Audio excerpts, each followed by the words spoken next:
नमस्कार, राष्ट्र one news में आपका स्वागत है। मैं हूं आपके साथ प्रकाश। मनी लॉन्ड्रिंग मामले में सत्येंद्र जैन की मुसीबत कम होने का नाम नहीं ले रही है। सत्येंद्र जैन पर फर्जी कंपनी बनाकर 17 करोड़ रुपए की धोखाधड़ी करने का आरोप है, जिसकी जांच के बाद ईडी ने दिल्ली सरकार के मंत्री सत्येंद्र जैन को जेल भी भेज दिया है। वहीं अब उनकी पत्नी पूनम को भी जांच एजेंसी ने अगले हफ्ते पूछताछ के लिए तलब किया है। ऐसे में सवाल उठ रहे हैं कि क्या सत्येंद्र जैन के बाद उनकी पत्नी भी जेल जाएंगी? क्या इस धोखाधड़ी में उनकी पत्नी भी शामिल है? इन सभी सवालों के जवाब तो हमें ईडी के पूछताछ के बाद मिलेगा, लेकिन आज यहाँ हम बात करने जा रहे हैं कि आखिर क्यों ईडी ने किस मामले में उन्हें पूछताछ के लिए बुलाया है। बता दें कि सत्येंद्र जैन जेल में होने के बावजूद भी अरविंद केजरीवाल की सरकार में मंत्री बने हुए हैं।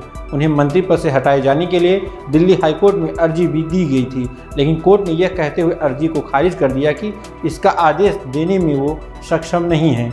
वहीं साथ में अब उनकी पत्नी पर भी ईडी का शिकंजा कसना किसी भी मुसीबत से कम नहीं है। फिलहाल सूत्रों ने बताया है कि ईडी ने पूनम जैन को 14 जुलाई तक पेश होने का समय दिया हुआ है। सत्येंद्र जैन और उनके परिवार पर आरोप है कि साल 2011-12 और 2015-16 में उन्होंने 4 से यानी फर्जी कंपनियां बनाई।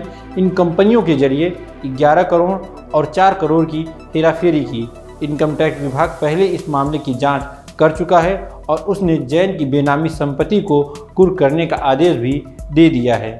वहीं जब पूछताछ के दौरान ईडी ने सारे मामले के दस्तावेज सत्येंद्र जैन को दिखाए थे तो उन्होंने कहा था कि कुछ याद नहीं है, क्योंकि कोरोना की वजह से उनकी याददाश्त कमज़ोर हो गई है। वहीं सत्येंद्र जैन की जमानत अर्जी कई बार खारिज हो चुकी है।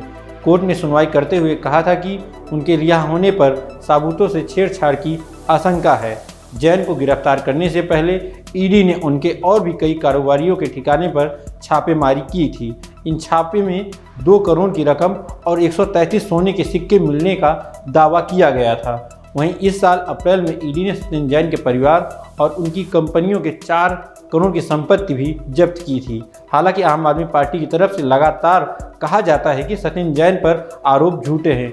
खुद सीएम केजरीवाल कह चुके हैं कि सत्येंद्र जैन पाक साफ हैं। वहीं दिल्ली भाजपा के नेता और कार्यकर्ता आप सरकार में मंत्री सत्येंद्र जैन के खिलाफ लगातार धरना प्रदर्शन कर रहे हैं। इस दौरान मंत्री सत्येंद्र जैन को बर्खास्त करने की मांग की गई है।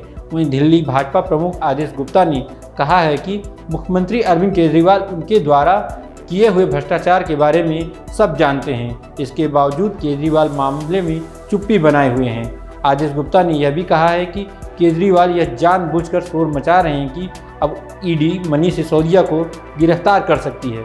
फिलहाल देखना अब यह है कि ईडी आखिर में किस तरह का रुख इख्तियार करती है। इस खबर में बस इतना ही। आप देखते रहिए राष्ट्र वन न्यूज़।